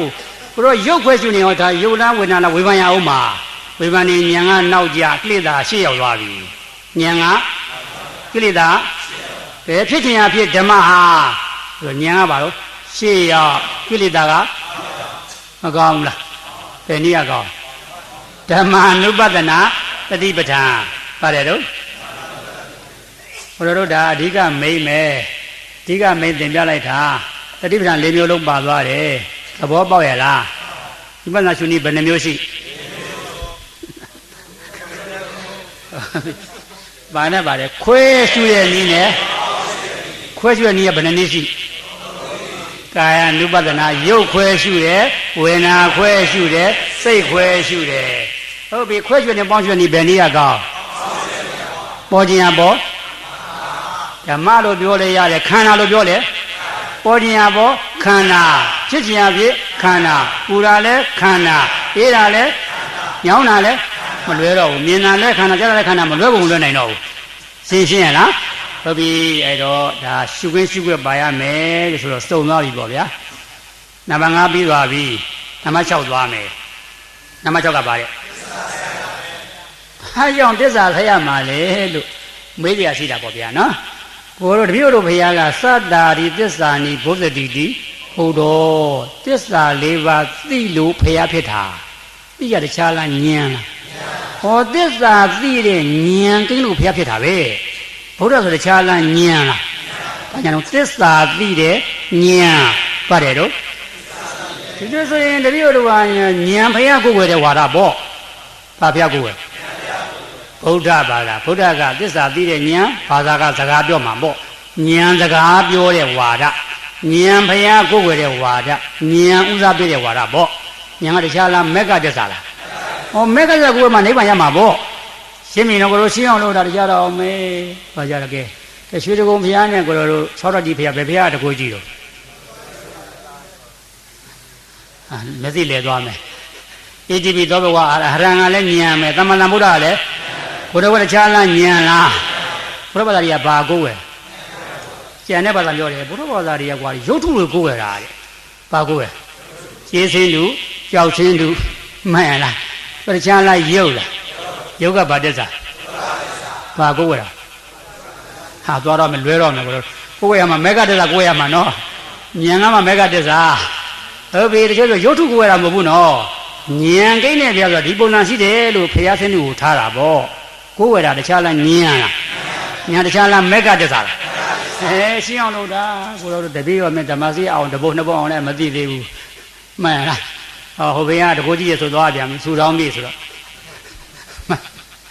ဟိုဘုရားပြည့်တာမဟုတ်ဘုရားပြည့်အောင်ဖြစ်လို့မရဘူးတပည့်တို့ဘာနဲ့မှာသီလသမာဓိပညာရှိမှပြည့်မှာမှန်လားသီလသမာဓိပညာရှိမှပြည့်မှာမသိဘဲနဲ့သွားလို့ရပါမလားယူစင်ရှင်ကတော့မေးရအောင်မယ်ရွှေရှိတဲ့ဘုရားနဲ့နော်ရွှေသင်္ကတ္တပြန်ထိုးသင်္ကတ္တဘုရားဘယ်ဘုရားတကူကြီးတော့ခုမှကောဟုတ်ပြီရှင်းမို့လို့တယ်ပေါ့နော်ဒီလိုဆိုရင်မြတ်စွာဘုရားကဒါနပြုယုံနဲ့ဘုရားဖြစ်လားဖြစ်ရင်ဝေဒနာမင်းကြီးဝဖြစ်ပြီဝေဒမဘုံနာဝဖြစ်ပြီပေါ့သီလဆောက်တည်ယုံနဲ့ကောတက်တက်နဲ့ဘုရားဖြစ်လားဘာကြောင့်ဘုရားဖြစ်ဟုတ်ပါရမီတဲ့ကိုရောပါရလားပါရမီတို့ပါရလားသတ္တာရီသစ္စာနီဘုဇတိတိဘာကြောင့်ဘုရားဖြစ်ပါရမီပြည့်လို့ဟောရလားသိက္ခာမင်းသားဘုရားပါရမီပြည့်တယ်ကြီးဗျာသိက္ခာမင်းသားပါရမီပြည့်မို့လားဘုရားဖြစ်ရလားဘုရားပြည့်အောင်ဘယ်နဲ့သွားလို့သစ္စာပြောင်းသွားကျင့်ရတာမှန်ရလားဟုတ်ပြီအဲ့ဒါရောရှာနာဗျာဘုန်းကြီးတွေနော်တော်များများရောရှာနာပါရမီနဲ့ရပိတ်ကြိုင်ပေါက်နေတာပါရမီဆိုတာပရမဏဣဒံပါရမီမြင့်မြတ်သောပုဂ္ဂိုလ်ရဲ့အလုပ်ကိုပါတော့တရားထိုင်တဲ့အလုပ်ကမြင့်မြတ်မလုပ်နိုင်တာကိုတို့တရားရတာမရတာပါထိုင်ကြည့်သမှာအောင်တဏှာကြီးထိုင်နိုင်မှာမလားဟုတ်ပြီတော်သိခံရတယ်နော်ဘောလုံးနဲ့နိုင်ရတော့ဒါလေးထိုင်သွားမှာမလားပါပသမေဓမ္မတိစိတ်ကမကောင်းတဲ့အောင်နဲ့ပြောတာမလားဟုတ်ပြီမြတ်စွာဘုရားဘာကြောင့်ဘုရားဖြစ်သစ္စာသိလို့ဘုရားဖြစ်ရင်ဘုရားဘာသာရဲ့အဓိကတရားသစ္စာတရားဘာတရားတော့ဒါနတရားဆိုတာကကျန်တဲ့ဘာသာမှာလည်းရှိတယ်ဗျာကျန်တဲ့ဘာသာတွေလည်းပေးတယ်မပေးဘူးလားသီလတရားကျန်တဲ့ဘာသာတွေမရှိဘူးလားဟောမယ်ကလားတွေမြန်ဥပ္ပဆောင်လို့ရှိရင်ထရွေးတောင်မျိုးမချဘူးတဲ့ထရွေးတောင်ဘုရားဘာသာတွေကဘယ်လိုလုပ်တော့ခိုးစားရင်စားမှာပဲမှန်ရလားကျန်တဲ့ဘာသာဝင်တွေကမေတ္တာမပို့ဘူးလားဟုတ်ပြီကျန်ဒါနတရားသီလသမထတရားကျန်တဲ့ဘာသာတွေမှာလည်းရှိတယ်သစ္စာတရားကျန်တဲ့ဘာသာမှာရှိရလားဘယ်ဘာသာမှာရှိဘုရားဘာသာရဲ့အဓိကတရားဒီသစ္စာတရားဘုရားဘာသာရဲ့အဓိကတရားဒီဘာတရားလို့သစ္စာတရားသာမုတ်ကံတိကဒေသနာလို့တော့ပြောထားတာမဟုတ်လားသာမုတ်ကံတိကဒေသနာဘုရားဘာသာရဲ့အဓိကတရားဘာတရားတဲ့ဒါနတရားကအချမ်းရံတရားသီလတရားကအချမ်းရံတရားသမထတရားကအဓိကတရားဘာတရားကဲဘုန်းကြီးတွေပြီးတော့ဆုံးကမယ်ပေါ့ဗျာဆုံးကတော့ကျက်သားဝက်သားပါတာပေါ့ဟင်းညွန့်ကြီးလည်းပါမယ်ပေါ့နော်ဟုတ်ပြီမြက်ခွဲဆိုလည်းပါမယ်ပေါ့ငပိလည်းပါတို့စရာလည်းပါမှာပေါ့မပါဘူးလားအဓိကဟင်းကပါရင်ကျက်သားဝက်သားပဲကျန်တဲ့ဟင်းကပါတော့အယံဟင်းကျန်တဲ့ဟင်းတွေကဒီဆိုဗုဒ္ဓဘာသာရဲ့အဓိကတရားဘာတရားဟုတ်ပြီကျန်တဲ့ဘာသာမှာသစ္စာတရားရှိရဲ့ဒါနတရားကပါတော့အချမ်းအယံတရားသီလတရားကသမထတရားကဒါကြောင့်သစ္စာစိုက်ပေးရတာပေါ့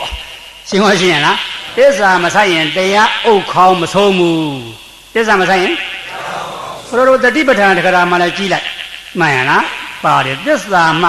လွတ်တော်တရားဆိုတာမရှိနိုင်ဘူးတဲ့တရားတရားမဖွင့်ဘူးလားသစ္စာတရားမှလွတ်တဲ့တရားဆိုတာရှိနိုင်ရလားရှင်းမရှင်းရလားဒီဆိုရင်သစ္စာဆိုင်မယ်ဟောဒီနှစ်ွက်ထဲကတခြားလားခန္ဓာ၅ပါးလားအဲဒီခန္ဓာ၅ပါးဘယ်မှာပေါ်မျက်လုံးမှာပေါ်နားမှာပေါ်နှာခေါင်းမှာပေါ်ရှားမှာပေါ် ကိုယ်မှာပေါ်စိတ်မှာပေါ်မျက်လုံးမှာပေါ်တော့မြင်ခန္ဓာနားမှာပေါ်တော့နှာခေါင်းမှာပေါ်တော့ရှားမှာပေါ်တော့ကိုယ်မှာပေါ်တော့ထိခန္ဓာမှန်လားစိတ်မှာပေါ်တော့တွေးခန္ဓာအဲ့ခန္ဓာတွေကခိုင်မြဲနေတာလားပြောင်းလဲနေတာလားပြောင်းလဲနေတာမြဲလို့လားမမြဲလို့လားမမြဲတာဖြစ်ပြီးတော့ဉာဏ်ကြီးတခြားမြင်မှလားဖြစ်ပြမြင်မှလားဒီမြင်ဖြစ်ပြကဘာသစ္စာသိတဲ့မြင်နဲ့ဉာဏ်ကတဏှာဥပါဒံကံပေါ်ခွင့်ရှိပါမလား